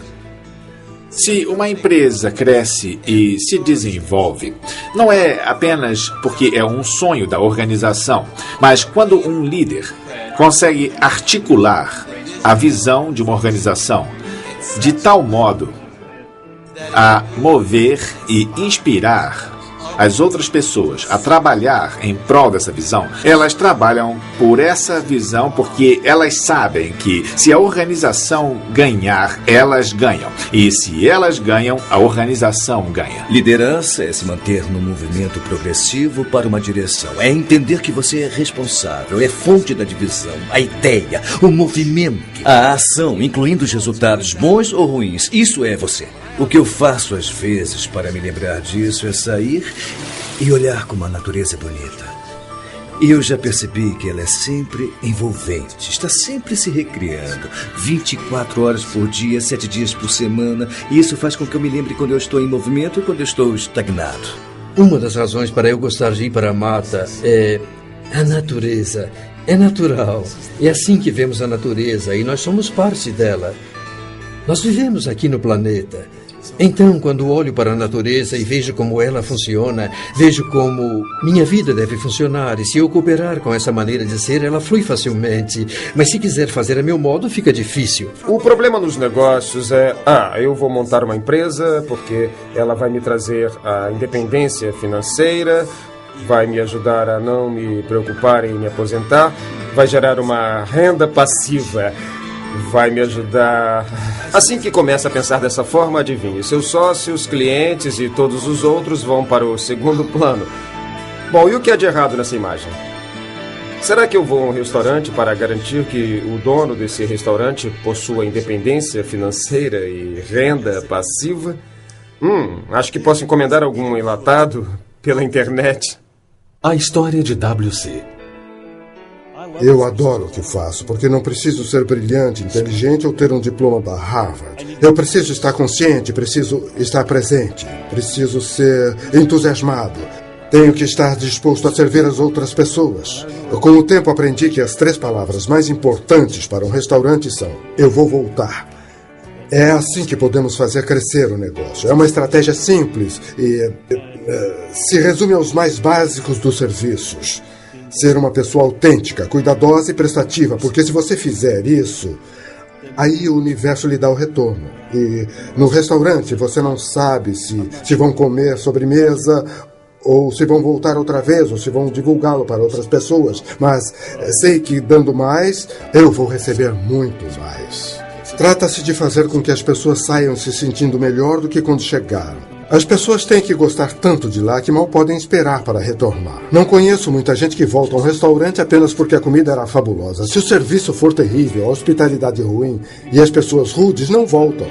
Nunca vi darem uma boa gorjeta para alguém de quem não gostaram. Há muito amor quando se deixa o ego de lado. Há muito amor quando se diz: o importante não sou eu, o importante é você. Você está aqui e é o convidado. E pode contar que isso será o suficiente. É preciso saber lidar com o dinheiro, mas se você souber ser hospitaleiro, as pessoas vão sentir sua presença, vão sentir que você se importa com elas e vão voltar. E se você conversar com elas, coisa que se faz muitas vezes, e lhes perguntar: estamos fazendo direito, vocês vão voltar, etc., elas vão dizer: a propósito, o purê estava frio. Mas tudo bem, não se preocupe. Elas se apaixonarão por você, vão se sentir donas de você. E que clientes legais para se ter. Os clientes que saem insatisfeitos nunca vão lhe dizer. Aliás, você também não vai perguntar. Esse é o pior cliente que se pode ter. porque vão contar a 10 ou 20 pessoas sobre a péssima experiência que tiveram. Você tem que ser bom ao fazer a comida e ser bom em muitas coisas, mas deve se preocupar mesmo em tratar bem a pessoa que entra por sua porta e querer que se sinta bem ali. Muitos de nós deseja, quer, precisa, mas quem quer pagar o preço? Arriscar tudo para ter algo que realmente quer. A maioria de nós não aceita isso. Falamos e pensamos nisso. Eu fundei umas 26 empresas, me arrisquei várias vezes, fiz isso muitas vezes. Tive alguns sucessos e tive alguns fracassos. Algumas vezes eu tive que fechar porque não ia muito bem. Você tem que desejar arriscar algo para obter algo. E se não quiser fazer isso, não faça. Mas não fique aí, meu Deus, eu gostaria. Isso não vai adiantar nada. Então é preciso se mexer e agir. Digamos que aqui onde estou sentado sou eu. E digamos que há um círculo em volta de mim, de um certo diâmetro, digamos, de 2 metros por aí, dessa largura. Tudo dentro desse círculo me é familiar e conhecido por mim. E é onde eu moro, as coisas que me apresentaram, as que me ensinaram, o que eu acredito e incorporei. Fora desse círculo é desconhecido para mim, é estranho. Então, se eu quiser aprender, se quiser crescer, se quiser ter algo a mais, ter mais dinheiro, melhor relacionamento, boas férias, casa maior, mais paz, amor, o que for, eu acho que preciso ir até lá, onde eu ainda não estive. Qualquer coisa que você queira fazer requer prática. Eu toco violão e, quando comecei, eu não conseguia tocar muito bem. Ainda assim, eu era um violonista. Tinha um violão, apenas não tocava muito bem. No entanto, conforme fui praticando durante alguns anos, eu me tornei um bom violonista. E então eu aprendi a cantar e tocar. Depois eu aprendi a fazer harmonia no violão e agora eu sou um violonista competente, consigo tocar e cantar. Eu acho que muitas pessoas podem ter uma visão, mas elas não querem pagar o preço e não olham antes de começar a ter a intenção. E é aí que sabotam a si mesmas. Então, você está disposto a pagar o preço? Se não quiser pagar o preço, abandone a sua visão. É isso que eu ensino a todas as pessoas. Abandone sua visão se não quiser pagar o preço. Ache uma visão pela qual queira pagar o preço. Não é para abandonar todas as visões, mas assim não vai acontecer. A história de Andy. Em 1988, meu saldo foi negativo. Eu estava sem trabalho, sem renda e 9 anos depois eu estou morando na praia. Vivendo a vida que sonhei. Eu não fiz faculdade, eu só estava disposto a trabalhar duro. Eu cresci num bairro pobre. Eu apenas saí para o mundo e trabalhei. E dei duro. Ora, eu não sou mais inteligente que ninguém. E certamente nunca tive uma varinha de condão. Eu só tive coragem. Eu tive paixão e intenção. Então fui para o mundo. E trabalhei todos os dias, sem parar, até obter os resultados, que consistiam com minha declaração. Bom, fiz isso algumas vezes na minha vida. E todas as vezes que o fiz, tive sucesso em alcançar o que me propus a fazer. Não sem desafios, não sem fracassos no caminho, não sem tropeções. Mas eu estava determinado. Se você realmente quiser uma coisa, faça o que for necessário para que aconteça. Esteja disposto a passar por apertos ao longo do caminho. Eu paro e sonho com outras maneiras de fazer dinheiro. Eu vou à luta e às vezes até consigo. Agora, todo mundo vence? Não. Eu conheci pessoas que tinham, digamos assim, trabalhos sem futuro e aí as circunstâncias os forçaram a sair dali e quando eram forçadas a sair, elas saíam e acabavam criando algo muito, muito melhor do que o que tinham antes. Mas uma força as empurrou. E eu acho muito possível que essas pessoas que estão nessa situação de trabalho consigam visualizar o que está para chegar e então tomem uma atitude. O maior obstáculo que eu vejo ou ouço falar são pessoas que não querem correr o risco. E com certeza existe uma correlação entre risco e recompensa. Acho que qualquer pessoa no mundo pode trabalhar duro, se comprometer e criar a vida que sempre sonhou. Existe um sistema que não falha nunca. É consistente. E existem princípios para que isso aconteça. Se nós conseguirmos achar esses princípios centrais e aderir a esses princípios, nossa vida também vai funcionar. Tudo funciona. Conversas que não funcionam. Eu acredito que isso aconteça nos relacionamentos. Eu vou tentar, para ver o que acontece. Já me disseram que tentar é fracassar com honra. Tentar é diferente, porque é claro que você está agindo, mas você está mais comprometido com a luta em si. E o que você realmente pensa, aquilo que o seu contexto indica, é que, na verdade, está fracassando nas suas ações. Então, você está querendo que alguma coisa aconteça, mas não está acontecendo porque você está gastando sua força na luta. Você armou uma coisa para que, caso dê errado, você não fique mal e vai se sentir melhor consigo mesmo. E a razão de muitas pessoas não conseguirem o que querem é já terem formado uma opção, caso não consigam. O pano de fundo precisa ser: fracasso não é uma opção. Vou conseguir. Eu estou disposta a fazer o que for, ser o que for. Não vou desistir, jamais desistirei. Não aceito a opção de fracassar. Sei que isso é muito difícil, especialmente se você já tentou muitas e muitas vezes durante a sua vida. Algumas pessoas ficam presas em: como vou me comprometer com isso se não sei como resolver? Ou se tenho evidências de que não vou conseguir nunca. É fácil dizer: quero mais é que tudo se dane, ou ser superficial, ou sugerir algum exercíciozinho frívolo. Qualquer coisa, sei lá. Mas você pode se deparar com alguma coisa que derrube sua experiência. Por exemplo, digamos que a sua experiência seja conseguir gasolina para o seu carro. Como é que você encara isso? Encara como um sofrimento ou encara como uma contribuição? Uma das áreas críticas é como você estipula suas intenções. É algo específico já realizado ou é como uma cenoura que está ali e você quer alcançá-la ou você não quer alcançá-la? Você quer chegar, mas você não chega. Então sua intenção deve ser: eu já consegui. É meu. Participação integral. A história de Eric. Eu sou filho único. Não tive pai porque ele morreu antes de eu nascer. Desde muito cedo eu tive que cuidar de mim mesmo, aprender a me defender sozinho. Sempre gostei das pessoas. Eu era muito popular entre as meninas na escola, mas era sempre platônico. E daí eu passei por experiências e tudo mais, e aí você descobre que, você sabe, eu sou gay. E acho que o mais difícil é assumir para si próprio. Eu tive muita sorte porque isso não foi um problema para a família, foi algo que eu tinha que resolver, e convicções religiosas também. Aceitar a mim mesmo exatamente do jeito que sou, e isso foi o mais difícil porque eu me assumi gay na adolescência bem cedo. Atualmente sou gerente de corretagem de uma imobiliária em Nova Jersey. Abriram um escritório novo da Keller Williams em Fort Lauderdale e eles estavam querendo um sócio investidor. Então a oportunidade surgiu assim e eu disse sim. Eu sempre voei e aí eu conheci um cara, o Gary, que é dono de um caça russo L-39. Acho que ele o importou e ele mesmo cuidou da aviônica.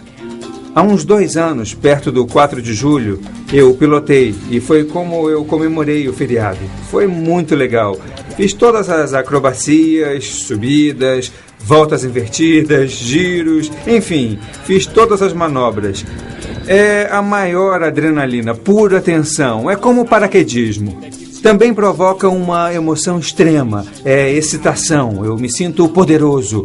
Porque se eu fiz isso, eu posso fazer qualquer coisa. Quando eu era mais novo, eu tinha muitos brinquedos. Quando amadureci, eu passei a valorizar as experiências e o tempo que eu passo com as pessoas, porque as coisas não duram. Elas dão um prazer momentâneo, mas desaparecem. Para quem está de fora, minha vida parece fácil. Eu faço ela parecer fácil porque eu tento incorporar Trabalho com prazer. Eu nunca deixei de agradecer pelas coisas e as pessoas que tenho em minha vida. Trata-se de trabalhar junto, formar um time, uma rede e garantir que aconteça. Participar, se movimentar. Participação integral. É a última parte do relacionamento. Participação integral. O que significa? Significa que quando você sai da cama de manhã, já está na ativa. E quando vai para a cama à noite, está exausto. Por quê? Porque você joga com tudo. Joga sem nada a perder. E, na verdade, você não tem mesmo nada a perder. Porque, como falei antes, ninguém sai vivo deste jogo. Então, se não posso sair vivo do jogo, quais são minhas opções? Jogar com tudo. Totalmente responsável. Como origem, criando do nada. Ir fundo 100% ou se restringir. Garantir que não vai cometer erros. Estar certo. Ser condescendente, julgar, isolar-se e não se relacionar. Essa resposta não é difícil para mim. E acho que para você também não. Eu acho que quando nos importamos e nos engajamos com tudo na vida, participamos fundo da vida. E aceitamos nos arriscar, fazer coisas que possam parecer incômodas, como falar com estranhos. Faz muita diferença para eles e ainda mais para a gente. São pequenas coisas, como se dispor a falar com um completo estranho numa mercearia. É uma coisa tão pequena, mas você nunca sabe a diferença que vai fazer para outra pessoa. E esse sentimento de satisfação por ter feito isso é incrível. A história de Michael. Eu possuo um abrigo para os sem-teto em Las Vegas, que começou com um amigo meu. Ele é um cara rico, que sabia muito bem da importância de retribuir. Ele falou para mim que já tinha tanta coisa e gostaria de interagir com o sem-teto. E também ele queria fazer a parte dele. Fazia muito calor em Las Vegas, então fomos levar água até uma área onde os desabrigados da cidade se concentram. Então o que nós fizemos foi levar um caminhão cheio de água, meias e essas coisas que ajudam as pessoas. E enquanto oferecíamos a água e interagíamos com eles, aí uma família jovem se aproximou. E eles não deviam ter mais de 20 anos de idade. E eles tinham 3 filhinhos pequenos. Estava fazendo 46 graus e estavam completamente vestidos, inclusive com casacos. E os casacos estavam sujos. As crianças estavam sujas. Aquela interação foi difícil. Mas eu acho que existe o que extrair daí. E eu acredito que as pessoas devem purificar das emoções.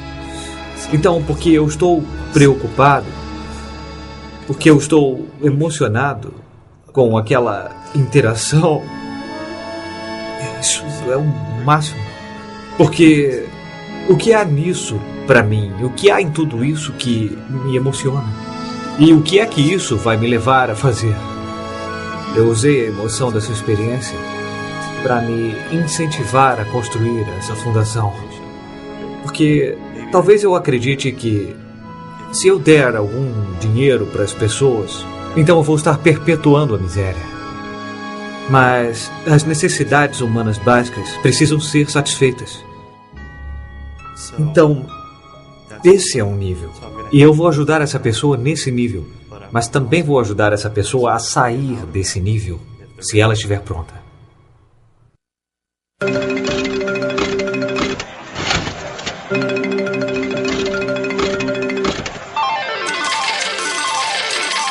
As pessoas perguntam sobre o poder do pensamento positivo. Esse poder é válido desde que você tenha uma intenção. Se você tem um pensamento, não quer dizer que isso vai te levar a algum lugar. Pode ser só uma nuvem passando. Mas se você puser uma intenção, se dirigir esse pensamento, É aí que começa a ativação. E quando age sobre esse pensamento, é quando você o ativa. Ficar aí sentado pensando numa conta de banco, quando você não tem um trabalho que renda o suficiente para que você pague as suas contas, provavelmente não vai gerar abundância financeira. Alguns dizem que basta focalizar em algo e uma mágica acontece. Mas é preciso focalizar de modo a que possa agir como deve ser. E aplicar toda a sua energia nisso. Você tem que agir. Olha, a sequência é ação, resultados. Sem ação, sem resultados. Eu confesso que não conheço muitos casos em que só de pensar, ou seja, apenas ficar sentado pensando, fosse resolver alguma coisa. Eu sei porque já tentei isso. Eu pensei no que queria que acontecesse com muita força. Cheguei a ficar obcecado. E eu não vi qualquer movimento para que alguma coisa acontecesse.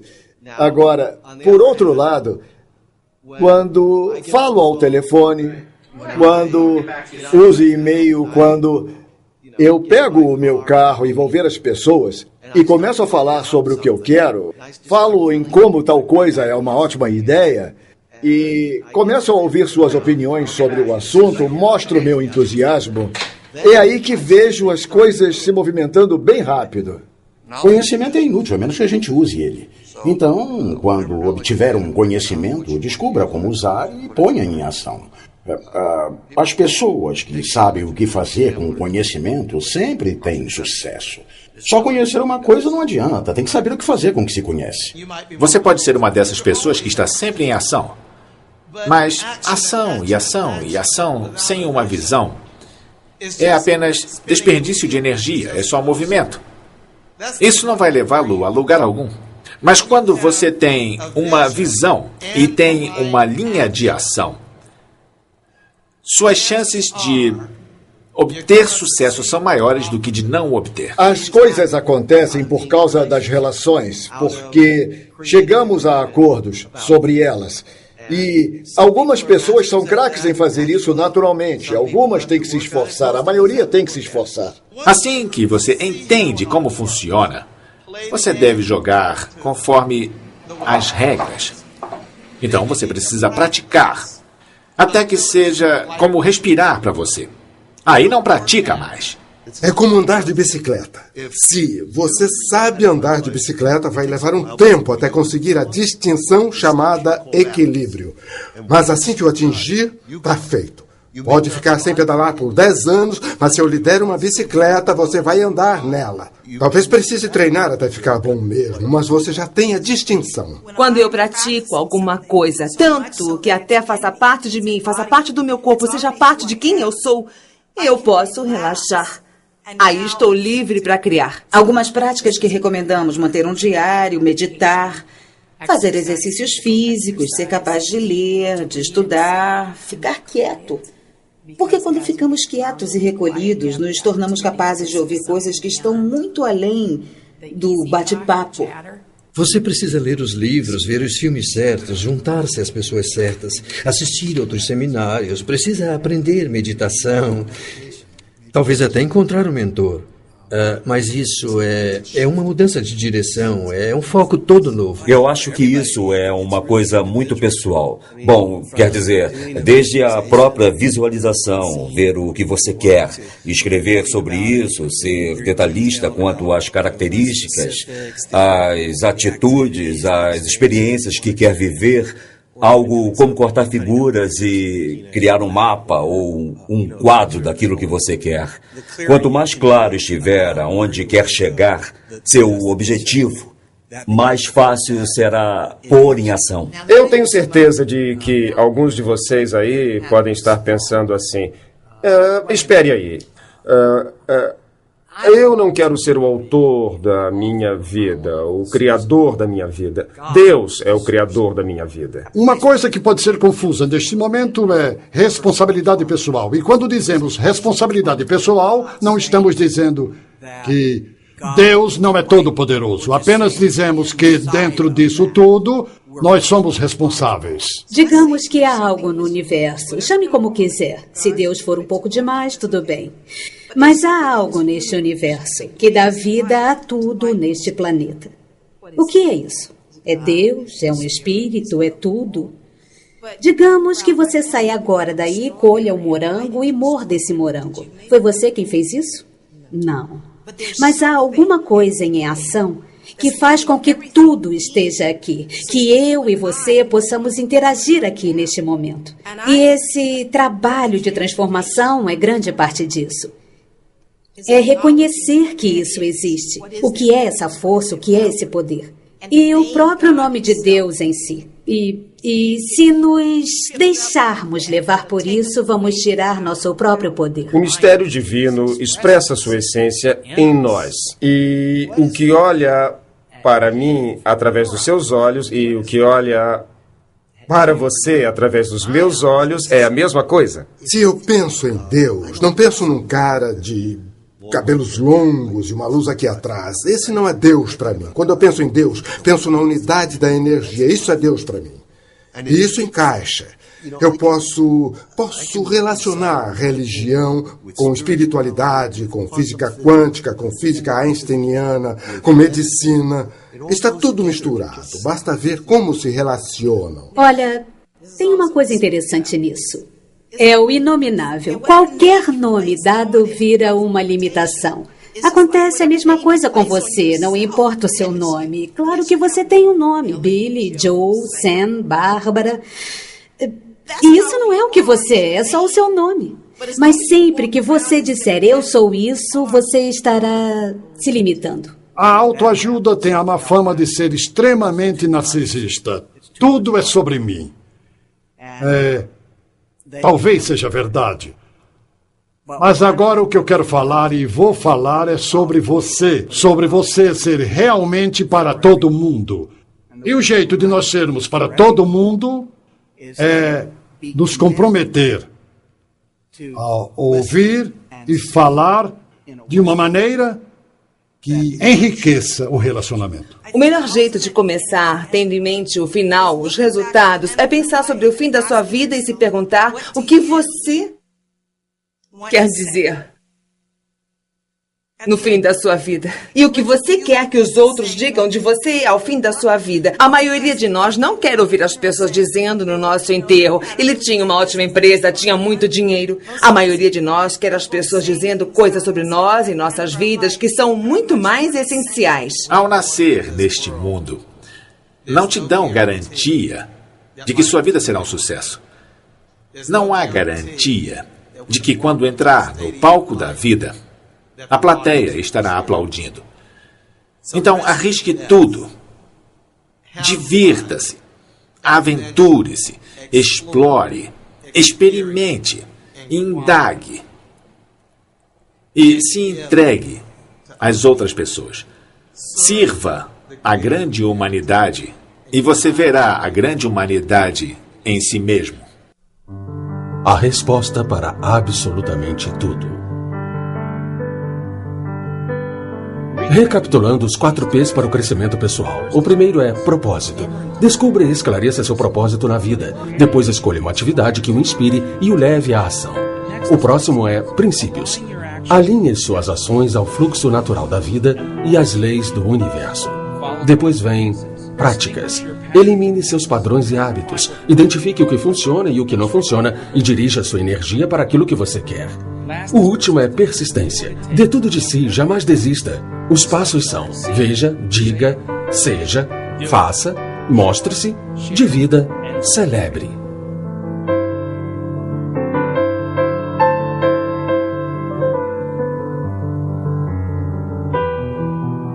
A resposta para mim é confiança e entrega. A resposta para mim é: ame o mundo, ame as pessoas à sua volta indiscriminadamente. A resposta é que não tem resposta. Cada pessoa tem a sua própria. A resposta definitiva é amor. Talvez a resposta seja... Você está disposto a estar na pergunta? Está nas questões que você persegue e a resposta é você. Você tem que ser a resposta para si mesmo. Eu acho que a resposta deve ser: transforme-se e cresça. Cresça consistentemente. Crescimento existe em abundância. Amar. Amar é a resposta. Qual é a resposta? Não há resposta. Mas quero dizer uma coisa. Na verdade, a resposta é conhecer a si mesmo. Conhecer a si mesmo como um ser infinito, que é tudo. Só isso. A resposta serve para todos, seja quem você quer ser. E essa é a resposta para absolutamente tudo. O que você quer ser?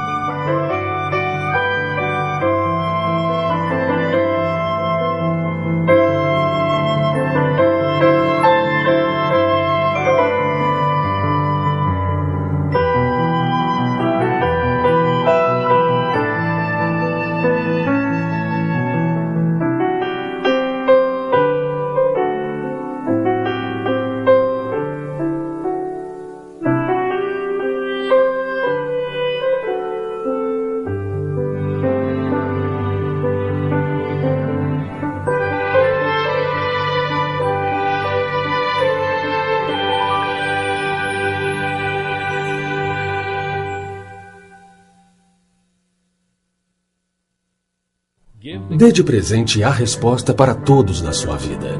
Há inúmeras maneiras de partilhar a mensagem. Além de DVDs, temos folders, postais e outros produtos disponíveis em gettheanswer.org. Mantenha a força de A Resposta viva na sua vida. Organize seus próprios encontros, reuniões de pessoas compromissadas a se ajudar e a praticar os princípios explorados no filme. Acesse o endereço na tela para ver dicas sobre como abrir o seu próprio grupo de discussão e para outras ofertas limitadas. E lembre-se, você é a resposta.